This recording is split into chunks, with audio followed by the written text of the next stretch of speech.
NRI സീരീസിന്റെ രണ്ടാമത്തെ ലക്കമാണ്. NRI series 1 ഏകദേശം 1 ലക്ഷത്തോളം ആളുകൾ എല്ലാ സോഷ്യൽ മീഡിയ പ്ലാറ്റ്ഫോം വഴി കണ്ടിട്ടുണ്ട്. ഒരുപാട് സന്തോഷം. ഒരുപാട് പേരുടെ അഭിപ്രായങ്ങൾ കമന്റ്സ് ആയിട്ടും കോളായിട്ടും മെസ്സേജും ഒക്കെ ആയിട്ട് വന്നിട്ടുണ്ട്. ശരിക്കും ഓരോ മെസ്സേജും ഓരോ കമന്റുകളും ഓരോരുത്തരുടെ ജീവിതങ്ങളാണ്. പലരും അവരുടെ പ്രശ്നങ്ങളും ബുദ്ധിമുട്ടും പറയുമ്പോൾ അത് നമ്മളൊക്കെ സങ്കല്പിക്കുന്നതിന് അപ്പുറത്തേക്കാണ്. വെറുതെ കുറച്ച് വീഡിയോ NRI സീരീസായി ചെയ്യുക എന്നുള്ളതല്ല നമ്മുടെ ഉദ്ദേശം. ആദ്യത്തെ വീഡിയോ ചെയ്തു, അതിനുശേഷം വന്ന റിപ്ലൈകൾ ഒരുപാടാണ്, ഞാൻ പറഞ്ഞല്ലോ. അതിൻ്റെ അടിസ്ഥാനത്തിൽ അവരുടെ എല്ലാവരുടെയും കഥകൾ കേട്ടതിന് ശേഷം ആണ് രണ്ടാമത്തെ ഈ വീഡിയോയുടെ സ്ക്രിപ്റ്റ് അല്ലെങ്കിൽ ഈ വീഡിയോ എങ്ങനെ ചെയ്യണം എന്ന് പോലും തീരുമാനമെടുത്തത്. കാരണം നമ്മളിത് ഏതെങ്കിലും പ്രോഡക്റ്റ് സെയിൽ ചെയ്യാൻ വേണ്ടിയോ അല്ലെങ്കിൽ എന്തെങ്കിലും ഒരു വീഡിയോ ചെയ്യാൻ വേണ്ടിയുള്ളതല്ല. കൃത്യമായി NRI അല്ലെങ്കിൽ ഗൾഫ് പ്രവാസികളുടെ പ്രശ്നങ്ങൾ പഠിച്ചതിന് ശേഷം മാത്രമാണ് ഓരോ വീഡിയോയും ചെയ്തുകൊണ്ടിരിക്കുന്നത് ഈ സീരീസിൽ. കാരണം നമ്മൾ മുന്നേ ഒരുപാട് വീഡിയോസ് കണ്ടിട്ടുണ്ടാവും, ഇൻവെസ്റ്റ്മെന്റ്, സേവിങ്, പ്ലാറ്റ്ഫോംസ്, അങ്ങനെ ഒരുപാട് കണ്ടിട്ടുണ്ടാവും. പക്ഷെ കൃത്യമായി ഒരു NRIയുടെ പ്രശ്നം, ഒരു പ്രവാസി മലയാളിയുടെ പ്രശ്നം പഠിച്ചൊരു വീഡിയോ എനിക്ക് തോന്നുന്നില്ല മലയാളത്തിലോ അല്ലെങ്കിൽ മറ്റേതെങ്കിലും ഭാഷയിലോ യൂട്യൂബിലോ മറ്റേ സോഷ്യൽ മീഡിയ പ്ലാറ്റ്ഫോമിലോ അവൈലബിൾ ആണെന്ന്. കാരണം അത്രത്തോളം പ്രവാസികളെ ഡീപ്പായിട്ട് പഠിച്ചതിന് ശേഷമാണ് ഈ വീഡിയോയുടെ ഓരോ സീരീസും മുമ്പോട്ട് പോയിക്കൊണ്ടിരിക്കുന്നത്.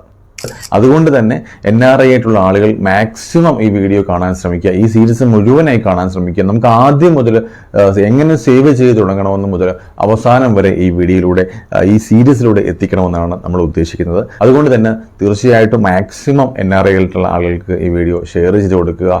NRI ഗ്രൂപ്പുകളിലേക്ക് ഈ വീഡിയോ ഷെയർ ചെയ്യുക. മാക്സിമം ആളുകൾക്ക് ഇതിൻ്റെ പ്രയോജനം ലഭിക്കട്ടെ എന്ന് ആഗ്രഹിക്കുന്നു. ഇനി നമുക്ക് കാര്യത്തിലേക്ക് വരാം. കഴിഞ്ഞ NRI സീരീസ് 1ന്റെ കണ്ടന്റ് വളരെ ചെറുതായിരുന്നു. അതിലൊറ്റ കാര്യം മാത്രമേ പറഞ്ഞുള്ളൂ, 10% സാലറി അല്ലെങ്കിൽ നിങ്ങളുടെ ഇൻകം അത് സേവ് ചെയ്തേ പറ്റൂ. ഈ ഒരൊറ്റ കാര്യം മാത്രമാണ് നമ്മൾ NRI സീരീസ് 1ൽ പറഞ്ഞത്, അല്ലേ? എന്നാൽ ആ വീഡിയോ അപ്ലോഡ് ചെയ്തതിന് ശേഷം പല പ്ലാറ്റ്ഫോമിലായിട്ട് വന്ന മെസ്സേജുകൾ ഭീകരമാണ്. അഭിപ്രായങ്ങൾ പലരെയും വലുതാണ്. നമുക്ക് ഒരുപാട് ഇൻവെസ്റ്റ്മെൻറ്റ് റൂളുകളുണ്ട്. 50-30-20 റൂള്, 40-30-20, അങ്ങനെ ഒരുപാട് റൂൾസ് ഈ ഇൻവെസ്റ്റ്മെൻറ്റും അല്ലെങ്കിൽ സേവിങ്ങുമായിട്ട് ബന്ധപ്പെട്ട് ഇൻ്റർനാഷണൽ ലെവലിൽ തന്നെയുണ്ട്. പക്ഷെ ഞാൻ മനസ്സിലാക്കിയതും അല്ലെങ്കിൽ പ്രവാസികളോട് ബന്ധപ്പെട്ട് നമുക്ക് മനസ്സിലാക്കാൻ സാധിക്കുന്ന കാര്യം, ഈ ഒരു 50-30-20 റൂളൊന്നും പ്രവാസികൾക്ക് അത് കൃത്യമായിട്ട് മാനേജ് ചെയ്യാൻ വലിയ ബുദ്ധിമുട്ടാണ്. കാരണം പലരും പല ബുദ്ധിമുട്ടുള്ള അവസ്ഥയിൽ കൂടിയാണ് പോകുന്നത്. അവിടെ ഈ റൂളൊന്നും പോസിബിളേ അല്ല. കാരണം ഓരോ മനുഷ്യർക്കും ഓരോ റൂളായിരിക്കും പോസിബിൾ ആവുക.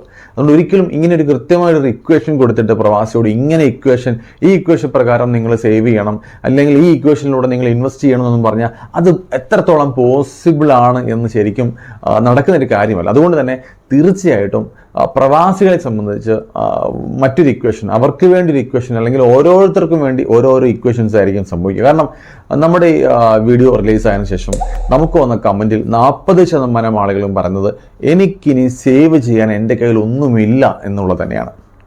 നിങ്ങൾക്ക് വീഡിയോയിലൂടെ പറയാം, പക്ഷേ എൻ്റെ ബുദ്ധിമുട്ട് എനിക്കെല്ലാം അറിയൂ. എൻ്റെ കയ്യിൽ സേവ് ചെയ്യാൻ ഒന്നുമില്ല, കാരണം എൻ്റെ സാലറി കൂടുന്നില്ല. നാട്ടിലെ ചെലവ് ഓരോ മാസവും ഭീകരമായി കൂടിക്കൊണ്ടിരിക്കുകയാണ്. ഓരോരോ പ്രശ്നങ്ങളാണ്, ലോണ്, KSF, ചിട്ടികൾ, അത് ഇങ്ങനെ ഒരുപാട് കാര്യങ്ങൾ പലരും പറഞ്ഞു. രണ്ടാമത്തെ തരത്തിലുള്ള ആളുകൾ പറഞ്ഞത്, സേവ് ചെയ്യാൻ ഞാൻ പലപ്പോഴായിട്ട് ശ്രമിച്ചു അല്ലെങ്കിൽ ശ്രമിക്കാറുമുണ്ട്. ചിലപ്പോൾ 1 മാസം സേവ് ചെയ്തിട്ടുണ്ട്, പക്ഷേ അതൊന്ന് കണ്ടിന്യൂ ചെയ്യാൻ എന്നെ കൊണ്ട് സാധിക്കുന്നില്ല. അങ്ങനെ പറഞ്ഞതും ഏകദേശം 40% ആളുകളാണ്. 40% ആളുകളുണ്ട് സേവ് ചെയ്യാനേ കഴിയില്ല, ഞാൻ ഓൾറെഡി എൻ്റെ ബഡ്ജറ്റ് ഫുള്ളാണ് എന്ന് പറയുന്നവരും. രണ്ടാമത്തെ പക്ഷക്കാർ പറഞ്ഞത്, എനിക്ക് സേവ് ചെയ്യാനൊക്കെ പറ്റും, പക്ഷേ എനിക്ക് കൃത്യമായിട്ട് ഇത് മാനേജ് ചെയ്യാൻ എനിക്ക് പറ്റുന്നില്ല എന്നുള്ളതാണ്. മൂന്നാമത്തെ ആളുകളുണ്ട്, 20% മാത്രമേ ഉള്ളവർ. അവർ പറഞ്ഞത് എനിക്ക് സേവ് ചെയ്യാം എന്നുള്ളതാണ്. ഇതുവരെ ഞാൻ ചിന്തിച്ചിട്ടില്ല, പക്ഷെ എന്നെ കൊണ്ട് കഴിയും എന്ന വലിയ ഉറപ്പെടുക്കാൻ കഴിയുന്ന 20% ആളുകൾ. നമുക്ക് അവരെ ഡിസിഷൻ മേക്കേഴ്സ് എന്ന് വിളിക്കാം. കാരണം ഒരു തീരുമാനം എടുക്കാൻ അവരെ കൊണ്ട് സാധിച്ചു എന്നുള്ളത് വലിയ കാര്യമാണ്. അപ്പോൾ 3 തരത്തിലുള്ള ആളുകളെയാണ് ഞാൻ ഈ കഴിഞ്ഞ വീഡിയോയിലൂടെ കണ്ടത്. ഒന്ന്, എനിക്ക് സേവ് ചെയ്യാൻ കഴിയില്ല എന്ന് പറയുന്നവർ. അവരെ നമ്മൾ ഒരിക്കലും അവരുടെ ബുദ്ധിമുട്ട് കൊണ്ടാണല്ല, അവർക്ക് ആഗ്രഹമില്ലായിട്ടില്ല, അവർക്ക് അവരുടേതായ പരിമിതികളുണ്ട്, അവരുടെ ചിലവുകൾ തന്നെ അവർക്ക് കൃത്യമായി മാനേജ് ചെയ്യാൻ കഴിയുന്നില്ല, ഓവർഫ്ലോ ആണ് എന്നുള്ളതാണ് മനസ്സിലാവുന്നത്. രണ്ടാമത്തെ തരത്തിലുള്ള ആളുകൾ, എനിക്ക് സേവ് ചെയ്യണമെന്ന് ആഗ്രഹമുണ്ട്, എനിക്ക് പറ്റും, പക്ഷേ പലപ്പോഴും ഞാൻ ശ്രമിച്ചു നോക്കി നടക്കുന്നില്ല എന്ന് പറയുന്നവരാണ്. മൂന്നാമത്തെ ആളുകൾ ആരാണ് ചോദിക്കുമ്പോൾ, ഐ ക്യാൻ സേവ് എന്ന് പറയുന്നവരാണ്. എനിക്ക് സേവ് ചെയ്യാൻ കഴിയും എന്ന് പറയുന്നവരാണ്. എനിക്ക് സേവ് ചെയ്യണമെന്നൊക്കെ ആഗ്രഹമുണ്ട്, പക്ഷേ എനിക്ക് ഓൾറെഡി ഓവർഫ്ലോ ആണ്, എനിക്കിനി എൻ്റെ കയ്യിൽ ഒന്നുമില്ല എന്ന് പറയുന്നവരുണ്ട്. അവരുടെ പ്രശ്നങ്ങൾ എന്തൊക്കെയാണെന്ന് നോക്കുമ്പോൾ ഒരുപാട് പ്രശ്നങ്ങളാണ്. ഇങ്ങനെയുള്ള ഒരുപാട് പ്രശ്നങ്ങളാണ് ഓരോരുത്തർക്കും അവരുടേതായ പ്രശ്നങ്ങളാണ്. അപ്പോൾ അങ്ങനെയുള്ള ആളുകളെ സംബന്ധിച്ച് നമുക്ക് ഒരിക്കലും അവരെ നിർബന്ധിച്ചിട്ട് നിങ്ങൾ സേവ് ചെയ്തേ പറ്റൂ, ഭാവിയിൽ പ്രശ്നമുണ്ടാകും, അങ്ങനെ ഇങ്ങനെ എന്നൊന്നും പറഞ്ഞു കൊടുത്തിട്ട് കാര്യമില്ല. കാരണം അവർക്കൊന്നുമില്ല, അവരുടെ കയ്യിൽ സേവ് ചെയ്യാൻ ഒന്നുമേ ഇല്ല. അങ്ങനെയുള്ള ആളുകളോട് പറയാനുള്ളത് 2 കാര്യങ്ങളാണ്. നിങ്ങൾക്ക് മനസ്സിൻ്റെ ഉള്ളിൽ നിങ്ങൾക്ക് സേവ് ചെയ്യണമെന്ന് ആഗ്രഹമുണ്ട്, പക്ഷേ നിങ്ങൾക്ക് അതിനുള്ള കപ്പാസിറ്റി ഇല്ല എന്നുള്ളതാണ് നിങ്ങളുടെ പ്രശ്നം. അപ്പോൾ ഇവിടെ പോസിബിൾ ആകാവുന്ന ഒറ്റ കാര്യമേ ഉള്ളൂ, നിങ്ങളുടെ വരുമാനം അത് ഇൻക്രീസ് ചെയ്യാൻ ശ്രമിക്കുക, വരുമാനം കൂട്ടാൻ ശ്രമിക്കുക. അത് വളരെ സിമ്പിളൊന്നുമല്ല എന്ന് വളരെ കൃത്യമായിട്ട് എനിക്കറിയാം. കാരണം ഓരോ പ്രവാസിയും അല്ലെങ്കിൽ ഗൾഫ് മലയാളികൾ നേരിടുന്ന പ്രശ്നങ്ങൾ ഒരുപാടാണ്. പലർക്കും സാലറി കൂടുന്നില്ല, പലർക്കും സാലറി കൃത്യമായി ലഭിക്കുന്നില്ല, പലരെയും സാലറി കുറച്ചിട്ടുണ്ട്. പ്രത്യേകിച്ച് അവിടുത്തെ ചിലവുകൾ മാക്സിമം കൂടിക്കൊണ്ടിരിക്കുകയാണ്. അതിനിടയിൽ ഞാൻ ഇനിയും വരുമാനം കൂട്ടു എന്ന് പറയുന്നത് എന്തിൻ്റെ അടിസ്ഥാനത്തിലാണെന്ന് തോന്നാം. മറ്റൊരു മാർഗവും നമ്മളെ സംബന്ധിച്ചില്ല. നമുക്ക് സേവ് ചെയ്യണം, നമുക്ക് പുതിയ നിലയിലേക്ക് മാറണം എന്നൊക്കെ ആഗ്രഹമുണ്ട്, പക്ഷേ കഴിയുന്നില്ലെങ്കിൽ 2 ഓപ്ഷൻസ് ഞാൻ പറഞ്ഞ, ഒന്നെങ്കിൽ നമ്മൾ ഇപ്പം നിൽക്കുന്ന സ്ഥലത്തു നിന്ന് ഒന്നെങ്കിൽ ജോലി മാറി മറ്റൊരു ജോലി കിട്ടാൻ ശ്രമിക്കുക. അതും പോസിബിൾ ആവില്ല ഇപ്പോഴത്തെ സാഹചര്യത്തിൽ. ഓക്കെ, എന്നാലും മാക്സിമം നിങ്ങൾക്കുള്ള സ്കില്ല് വെച്ച് മറ്റൊരു ജോലിക്കായിട്ട് ശ്രമിക്കുക, വരുമാനം കൂട്ടാൻ ശ്രമിക്കുക. 2, ഒരു പുതിയ ഇൻകം ജനറേറ്റ് ചെയ്യാൻ ശ്രമിക്കുക എന്നുള്ളത്. അത് പലപ്പോഴും പലരെയും കൊണ്ട് സാധിക്കുന്ന ഒരു കാര്യമാണ്. ആദ്യത്തെ കാരണം ആദ്യം ഞാൻ പറഞ്ഞത് കുറച്ചുകൂടി ബുദ്ധിമുട്ടായിരിക്കും, പക്ഷേ 2ാമത്തെ കാര്യം കുറച്ചുകൂടി സിമ്പിളായിരിക്കും. പക്ഷെ നമ്മളങ്ങനെ ആലോചിക്കുമ്പോൾ അയ്യോ അതിപ്പോൾ പുതിയൊരു ഇൻകം എന്ന് എവിടെ നിന്ന് കൊണ്ടുവരാനൊക്കെ ആലോചിക്കുമെങ്കിലും അത് കുറച്ചുകൂടി സിമ്പിളാണ്. കാരണം ഇപ്പം നിങ്ങൾ ചെയ്തുകൊണ്ടിരിക്കുന്ന ജോലിയുടെ കൂട്ടത്തിൽ ഒരു പുതിയ ഇൻകം ജനറേറ്റ് ചെയ്യാൻ ശ്രമിക്കുക. അതൊരു പാർട്ട് ടൈം ജോബ് ആയിരിക്കട്ടെ, അല്ലെങ്കിൽ ഒരു ഫ്രീലാൻസ് വർക്ക് ആയിക്കോട്ടെ. ഇതൊന്നും അല്ലെങ്കിൽ നമ്മുടെ ഫാമിലി മെമ്പേഴ്സിൽ ആർക്കെങ്കിലും ഒരാൾക്ക് നാട്ടിലാണെങ്കിൽ അവിടെ, ഗൾഫിലുണ്ടെങ്കിൽ അവിടെ ഒരു പുതിയ ഇൻകം ജനറേറ്റ് ചെയ്യാൻ കഴിയണം. ജോലിക്ക് പോകാത്ത ആരെങ്കിലും നിങ്ങളുടെ ഫാമിലിയിലുണ്ടെങ്കിൽ അവർക്കൊരു ജോലി പുതിയതായിട്ട് ചെയ്യാൻ അവരെ പ്രാപ്തരാക്കുക, അവർക്കൊരു ജോലിക്ക് വേണ്ടി നിങ്ങളും കൂടെ അവരെ സഹായിക്കുക. അങ്ങനെ ഏതെങ്കിലും വിധത്തിൽ ഒരു പുതിയ ഇൻകം നിങ്ങൾ ജനറേറ്റ് ചെയ്യണം. അല്ലെങ്കിൽ നിങ്ങൾക്ക് നിലവിലുള്ള അവസ്ഥയിൽ നിന്നും മാറണമെങ്കിൽ നിങ്ങളുടെ സാലറി അല്ലെങ്കിൽ നിങ്ങളുടെ വരുമാനത്തിൽ മാറ്റം ഉണ്ടാകണം. ഈ 2 ഓപ്ഷൻസ് അല്ലാതെ മറ്റൊരു ഓപ്ഷൻ ഇല്ല. അത് നിങ്ങൾക്കും വളരെ കൃത്യമായിട്ട് അറിയാം. ഞാൻ കുറച്ചുകൂടി സ്പെസിഫൈ ചെയ്ത് ഈ കാര്യം പറയുന്നേ ഉള്ളൂ. അപ്പോൾ ആദ്യത്തെ പക്ഷക്കാർ, അതായത് എനിക്കിനി സേവ് ചെയ്യാൻ ഒന്നുമില്ല എന്ന് പറയുന്ന ആളുകൾക്ക് മറ്റൊരു ലെവലിലേക്ക് അവരുടെ ജീവിതം മാറണമെങ്കിൽ തീർച്ചയായിട്ടും 2 ഓപ്ഷൻസേ ഉള്ളൂ. ഒന്നെങ്കിൽ they must increase their income കൂട്ടിയേ പറ്റൂ, otherwise they have to generate a new income. ഒരു പുതിയ ഇൻകം ജനറേറ്റ് ചെയ്തേ പറ്റൂ. ഈ 2 ഓപ്ഷൻസ് അല്ലാതെ മറ്റു യാതൊരു ഓപ്ഷൻസും ഇല്ല എന്നുള്ളത് വളരെ സത്യമാണ്, അത് നിങ്ങൾക്കും അറിയാം. അപ്പോൾ അങ്ങനെ പുതിയൊരു ഇൻകം ജനറേറ്റ് ചെയ്യാനോ അല്ലെങ്കിൽ ഈ നിലവിലെ ഇൻകം ഇൻക്രീസ് ചെയ്യാനോ ഒക്കെ നിങ്ങൾക്ക് സാധിക്കട്ടെ എന്ന് ഞാൻ ആശംസിക്കുന്നു. ഇനി 2ാമത്തെ പക്ഷക്കാരുണ്ട്. അതായത് ഞാൻ സേവ് ചെയ്യാൻ പലപ്പോഴായി ശ്രമിച്ചു, പക്ഷെ നടക്കുന്നില്ല, 1 മാസമൊക്കെ പറ്റി, പിന്നീട് അങ്ങോട്ട് ബുദ്ധിമുട്ടാണെന്നൊക്കെ പറഞ്ഞു. ഈ പക്ഷക്കാരാണ് ഏറ്റവും അധികം പ്രശ്നക്കാരനാണ് ഞാൻ പറയുക. കാരണം ആദ്യത്തെ ബാച്ച്, ആദ്യത്തെ ആളുകൾ, ആദ്യത്തെ 40% സേവ് ചെയ്യാൻ കഴിയുന്നില്ല. ഓവർഫ്ലോ ആയിട്ടുള്ള ആളുകളെ സംബന്ധിച്ച് അവർക്ക് വലിയ ആഗ്രഹമാണ് സേവ് ചെയ്യണമെന്ന് ശരിക്കും, പക്ഷെ അവരെ കൊണ്ട് സാധിക്കുന്നില്ല. ഈ 2ാമത്തെ ആളുകൾ എന്ന് പറയുന്നത് എനിക്ക് സേവ് ചെയ്യാനൊക്കെ പറ്റും, പക്ഷേ ഞാൻ ശ്രമിച്ചു നടക്കുന്നില്ല എന്ന് പറയുന്നവരുടെ കാര്യം എന്ന് പറഞ്ഞാൽ അവർ കൃത്യമായിട്ട് ഈ ഫിനാൻഷ്യൽ മാനേജ്മെൻറ്റ് സിസ്റ്റംസ് ഒന്നുമില്ലാതെ എത്രയോ വരുമാനം വരുന്നു, അത് ചിലവായി പോകുന്നു എന്ന പക്ഷക്കാരാണ് ഈ 40% ആളുകൾ. കാരണം അവർ കൃത്യമായി അറിയില്ല ഞാനിത് എങ്ങനെ ചെയ്യണം, അല്ലെങ്കിൽ അവർക്കൊരു ഗോളില്ല, ഇത്ര വർഷം കഴിയുമ്പോൾ എനിക്ക് ഇത്ര രൂപ വേണം എന്നൊരു കാര്യമേ അവരുടെ ചിന്തയിലില്ല. ഇതൊക്കെ ഇങ്ങനെ നടന്നു പോകുമെന്ന് ചിന്തിക്കുന്നവരാണ്. അല്ലെങ്കിൽ അവർ കൃത്യമായ ഒരു ബഡ്ജറ്റ്, ഒരു മന്ത്ലി ബഡ്ജറ്റ് എന്ന സാധനമേ ഇല്ല, അങ്ങനെ ഒരു കാര്യത്തിൻ്റെ ആവശ്യമേ ഇല്ല എന്നാണ് പലപ്പോഴും ഇങ്ങനെയുള്ളവർ കരുതുന്നത്. അപ്പോൾ ഇങ്ങനെയുള്ള പക്ഷക്കാരോട് ആദ്യം പറയാനുള്ളത്, നിങ്ങൾക്കൊരു മന്ത്ലി ബഡ്ജറ്റ് ഉണ്ടാവണം. നിങ്ങളുടെ എക്സ്പെൻസ് എത്രയാണെന്ന് നിങ്ങൾ അറിഞ്ഞിരിക്കണം. ഒരു മാസത്തെ എക്സ്പെൻസ് എത്രയാണെന്ന് നിങ്ങൾ അറിഞ്ഞിരിക്കണം. നിങ്ങൾക്കൊരു മന്ത്ലി ബഡ്ജറ്റ് ഉണ്ടാവണം, നിങ്ങൾക്കൊരു ഗോൾ ഉണ്ടാവണം. 4ാമത്തെ കാര്യം, നിങ്ങൾ പ്രവാസ ജീവിതം അവസാനിപ്പിക്കുന്ന ഡേറ്റ് എന്നാണെന്ന് നിങ്ങളുടെ മൈൻഡിൽ എവിടെയെങ്കിലും ഒന്ന് ഓർത്തോണം.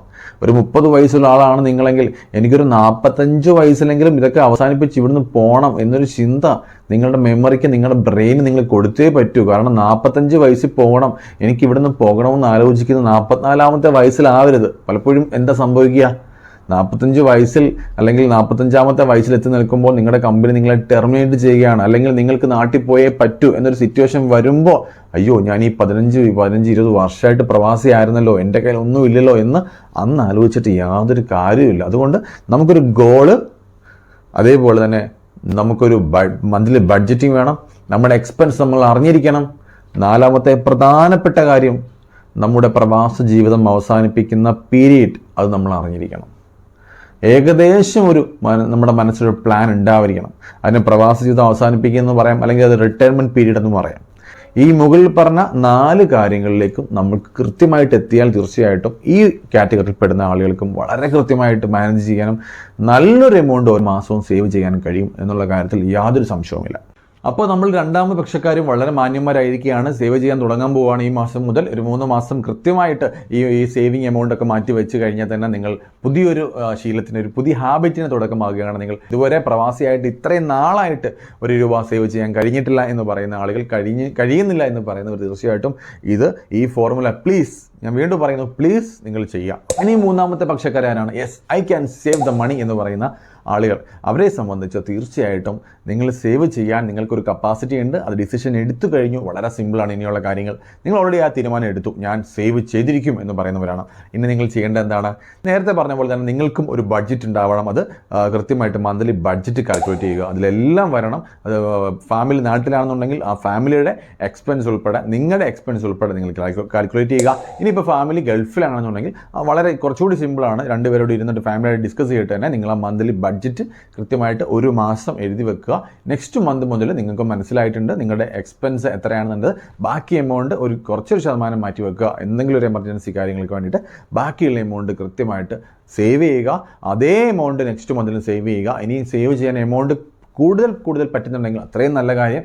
എത്രയായാലും ആ എമൗണ്ട് എത്രയാണ് നിങ്ങൾ മനസ്സിലാക്കുക, നിങ്ങളുടെ സേവിങ് കപ്പാസിറ്റി എത്രയാണെന്ന് മനസ്സിലാക്കുക. ആ എമൗണ്ട് സേവ് ചെയ്ത് 3 മാസം വെക്കുക. അതിനെ നമുക്ക് എമർജൻസി ഫണ്ട് എന്ന് വിളിക്കാം. എന്താണ് എമർജൻസി ഫണ്ട്? കാരണം അത് ഏതൊരു എമർജൻസി ടൈമിലും നമുക്ക് ഉപയോഗിക്കാൻ വേണ്ടിയാണ് ആ 3 മാസത്തെ സേവ് ചെയ്ത എമൗണ്ട്. നേരത്തെ പറഞ്ഞ പോലെ തന്നെ ഈ എമൗണ്ടും നമ്മൾ സ്ഥിരമായി നമ്മുടെ ചിലവുകൾക്കായിട്ട് ഉപയോഗിക്കുന്ന അക്കൗണ്ടിൽ ഒരു കാരണവശാലും വെക്കരുത്. ഇതൊരു പുതിയ അക്കൗണ്ട് ഓപ്പൺ ചെയ്ത് അതിലേക്ക് മാറ്റുക. അപ്പോൾ വളരെ സിമ്പിളാണ്. ആദ്യത്തെ ഒരു കാറ്റഗറിയെ സംബന്ധിച്ച് അവർക്ക് സേവ് ചെയ്യണമെന്ന് വലിയ ആഗ്രഹമുണ്ട്, ചിലവാണ് പ്രശ്നം, അങ്ങനെ പല പ്രശ്നങ്ങളാണ് അല്ലേ. നേരത്തെ പറഞ്ഞ പല പ്രശ്നങ്ങളിലൂടെ പോകുന്നവരാണ്. അതുകൊണ്ട് അവരുടെ കയ്യിൽ സേവ് ചെയ്യാൻ ഒരു എമൗണ്ട് ഇല്ല. അങ്ങനെയുള്ളവർ തീർച്ചയായിട്ടും എന്ത് ചെയ്യണം? നിങ്ങൾ പുതിയ ഒരു വരുമാനം കണ്ടെത്താൻ ശ്രമിക്കുക, അല്ലെങ്കിൽ നിലവിലുള്ള വരുമാനം കൂട്ടാൻ ശ്രമിക്കുക എന്നുള്ളത് മാത്രമാണ് അവരെ സംബന്ധിച്ച് അവർക്കുള്ള ഒരു ഓപ്ഷൻ. രണ്ടാമത്തെ കാറ്റഗറി, എനിക്ക് സേവ് ചെയ്യണമെന്ന് ആഗ്രഹം പലപ്പോഴും ശ്രമിച്ചു നടക്കുന്നില്ല എന്ന് പറയുന്നവർക്ക് കൃത്യമായി നമ്മളൊരു പ്രോട്ടോകോൾ തന്നിട്ടുണ്ട്. നിങ്ങൾ ആ ഫോർമാറ്റ് നിങ്ങൾ കണ്ടിന്യൂ ചെയ്യുക. തീർച്ചയായിട്ടും നിങ്ങളുടെ ജീവിതത്തിൽ വലിയ മാറ്റങ്ങൾ ഉണ്ടാകും, ഒരു സംശയവുമില്ല. മൂന്നാമത്തെ കാറ്റഗറി ആരാണ്? Yes I can save the money എന്ന് പറയുന്ന ആളുകൾ. വളരെ സിമ്പിളായിട്ട് ചെയ്യാവുന്ന കാര്യമേ ഉള്ളൂ. നിങ്ങളുടെ ബഡ്ജറ്റ് കാൽക്കുലേറ്റ് ചെയ്യുക, എക്സ്പെൻസ് അറിഞ്ഞിരിക്കുക, നെക്സ്റ്റ് മന്ത് മുതൽ സേവ് ചെയ്യുക. നടക്കും, നടക്കാതിരിക്കാൻ യാതൊരു പ്രശ്നവുമില്ല. ഈ സേവ് ചെയ്ത വെച്ചിരിക്കുന്ന ക്യാഷ് എങ്ങനെ വേണമെന്ന് കൃത്യമായിട്ട് നമുക്ക് വരുന്ന സീരീസിലൂടെ നമുക്ക് പഠിക്കണം. എങ്ങനെ അത് ഉപയോഗപ്രദമായി എടുക്കാം, എങ്ങനെ ഭാവി മെച്ചപ്പെടുത്താം, എങ്ങനെ ഒരു ലിമിറ്റഡ് പീരീഡിലൂടെ റിട്ടയർമെൻറ്റും നാട്ടിൽ സെറ്റിൽ ആവണമെന്നും ഒക്കെ പല ആഗ്രഹങ്ങളിലൂടെ കടന്നു പോകുന്നവരാണ് പലരും. ആ എല്ലാ ആഗ്രഹങ്ങളും സാധിച്ചെടുക്കാൻ നമുക്കിതിലൂടെ സാധിക്കും. അതുകൊണ്ട് ദയവ് ചെയ്ത് ഈ വീഡിയോ മാക്സിമം ആളുകളിലേക്ക് ഷെയർ ചെയ്യുക. നിങ്ങളിത് സേവ് ചെയ്ത് വെക്കുക, വീണ്ടും കാണുക. നിങ്ങളുടെ ജീവിതം കൂടുതൽ മെച്ചപ്പെട്ട് മനോഹരമാകട്ടെ. Thank you.